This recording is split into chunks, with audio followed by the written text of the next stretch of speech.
पैसा देना पड़ता था, पैसा टैक्स उस सरकार उस समय। वो नंगेली माँ के पास पैसा नहीं था। वो लोग आए और नंगेली माँ को बेइज्जत किए। वो नंगेली माँ घर के अंदर गई, बोली मेरे पास पैसा नहीं है। उसको लोगों ने बेइज्जत किया, भला बुरा बोला। और नंगेली माँ स्वाभिमानी थी, घर के अंदर जाती है और अपने अस्तर को काट करके और लेके आती है, बोलते कि लो इसी के तुम्हें बेइज्जत करते थे ना, लुंड रहेगी बांसुरी बाजेगी बांसुरी कह करके वो नंगेली माँ तड़प के मर जाती है वहीं पे। लेकिन कोई भगवान भगवती बचाने के लिए नहीं आया। इतना ही नहीं, हमारे समाज का बेटा बेटी हमारे गांव से वो लोग जय श्री राम का नारा देके गुजरते थे और हमारे समाज का बच्चा सुन लिया, वो भी जय श्री राम बोल दिया। उनको पता चलता था कि अरे कौन जय श्री राम बोला इसमें से।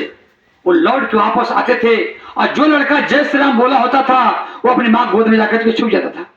उस माँ के गोद से बच्चा को छीन करके, उसको पटक करके, उसके पैर पे चढ़ करके, उसके हाथ पर चढ़ करके उसका जीभ को लोग काट दिया करते थे।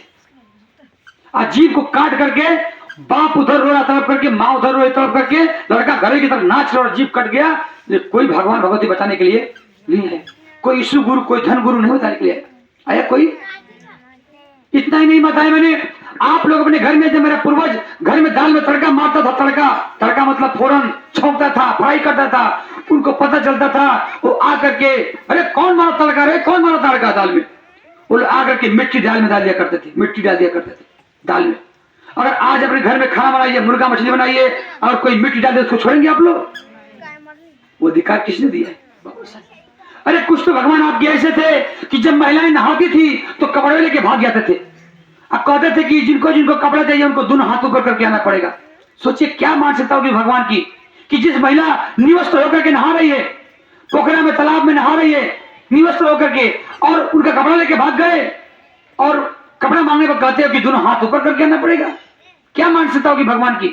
तो बताइए माताएं बहने कि बाबा साहब के नाम से आप लोग भागने शुरू कर देती हैं, बाबा साहब को दूर कर देती हैं कि किसी डर नहीं है। बाबा साहब से आपको डर नहीं है, डर किससे? भगवान से डर। उन लोगों ने भगवान का डर दिखा करके हमको गुलाम बनाया। तो बताइए कि बाबा साहेब आप कपड़ा लेके भाग गए कि बाबा साहब आपको कपड़ा पहनाए? पहनाए कि नहीं पहनाए? तो कौन हमारे लिए देवता भगवान हुआ? बाबा साहेब। इसीलिए कहना माताएं मैंने कि बहुत पूज लिए कल्पनाओं की मूर्त, शाकाहारी मांसाहारी बहुत पूज लिए, बहुत पूज लिए कल्पनाओं की मूर्त, अब हकीकत के आगे भी सर झुकाया करो। बहुत पूज लिए कल्पनाओं की मूर्त, अब हकीकत के आगे भी सर झुकाया करो। अरे जिसने रोशन कर दिया तेरा जिंदगानी, उसके याद में एक दीपक तो जलाया करो, एक दीपक तो जलाया करो माताएं बहने। क्योंकि माताएं बहने आज मुझे क्या लगी है, मैं आप गांव में आऊं, हम भी पढ़े लिखे हैं, हमारी वाइफ पढ़ी लिखी है, हम बेचू से भी मुझ किए हैं, बनारस हिंदू यूनिवर्सिटी जानते हैं सर, जहां से मैं बी म्यूजिक किया हूं, बैचलर ऑफ म्यूजिक फैकल्टी से, और मैं इलाहाबाद से प्रभाकर किया हूं 6 साल का। अगर मैं आज चाहूं तो सरकारी अध्यापक हो सकता हूं म्यूजिक का, गाना बजाना सिखाने वाला। मेरी वाइफ पढ़ी लिखी है, हम लोग कहीं जॉब करके जी खा सकते हैं। जब तो मेरे पास कला है गाने गाने की, हम बढ़िया गाना भी गा लेते हैं। मेरी आवाज देखिए, आप लोग यूट्यूब पे देखिए, हर जगह हम अच्छा गाना भी गा लेते हैं। हम भी बाबा साहब गाना गाना बंद कर देंगे ना, अगर हम शुरू कर दें कौन गाना जो आजकल चल रहा है, उठलाली वाला, नाक में का, कान में का, कमरिया वाला जो चल रहा गाना, वो गाना गाना शुरू कर देंगे, खूब पैसा कमाएंगे। लेकिन माताएं बहने उससे हमारे समाज का भला नहीं होने वाला है, उससे मेरे बाबा साहब का सपना साकार होने वाला नहीं है। मैंने भी 2014 में सपना सजाया था कि मैं बहुत बड़ा कलाकार बनूंगा, बहुत बड़ा पैसा कमाऊंगा। लेकिन जब बाबा साहब का इतिहास मैंने पढ़ा, बाबा साहब को मैं स्टडी किया, बाबा साहब का मैं करियर लिया अपने लोगों के द्वारा, कि मेरे बाबा साहब का बेटा मर गया था तो कफन के लिए उनके पास पैसा नहीं था। अपने पॉकेट देखे, चेक किए, पैसा नहीं था।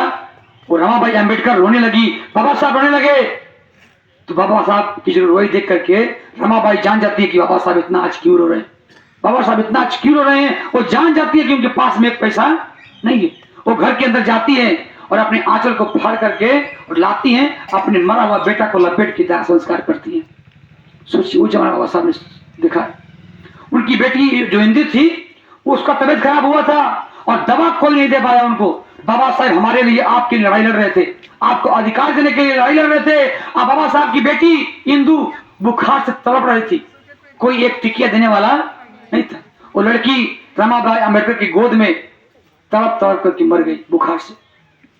बाबा साहब की पत्नी 35 साल मर गई। जो आज पहले के लोग 100-100 साल जीते थे, लेकिन बाबा साहब की पत्नी बस मात्र 35 साल में मर गई। बाबा साहब का पूरा परिवार उजड़ गया, लेकिन बाबा साहब ने हमारे और आपके लिए अपनी पूरी जिंदगी को कुर्बान किए, कभी कदम को पीछे नहीं हटाए। सोचिए, जब ये जानकारी हुआ मुझे, तो मैंने अपने बाबा साहब के फोटो के सामने संकल्प लिया कि बाबा साहब, जो मेरा बहुत बड़ा का बनने का सपना था, अमिताभ बच्चन बनने का सपना था, ये करने का सपना था, वो मेरा सपना आज मैं क्लोज करता हूं और मैं आज आपके सामने संकल्प लेता हूं। और जब शादी हुई मेरी 17 में सपना बहुत जी के साथ, तो मैं सपना बहुत जी के साथ संकल्प लिया कि हे बाबा साहेब, हम दोनों लोग आपका बेटा बेटी हैं, हम सच्चा बेटा बेटी तभी आप कहलाएंगे कि विशाल गाजीपुरी सपना बहुत का जब तक गला काम करेगा, जब तक सांसें रहेगी, तब तक आपके मिशन को, आपके उद्देश्य को, आपके कर्म को मैं गांव गांव, घर घर, गली गली जाऊंगा, अपने लोगों को जगाऊंगा और आने वाला समय में आपके सपने को साकार करूंगा बाबा साहेब। चाहे इसके लिए भले मुझे भूखा रहना पड़ेगा, भले एक रोटी कम खाना पड़ेगा, भले झोपड़ी में रहना पड़ेगा, लेकिन मैं क्रांति करना नहीं छोड़ूंगा। और देखिए आज मेरे साथ कितना दिक्कत हुआ। मुझे इसी उम्र में ये सरकार 2-2 बार गिरफ्तार किया था ना, मुझे जेल के सलाखों में बंद किया था, जूता से लोग ऐसे मुझे मार रहे थे पैर में।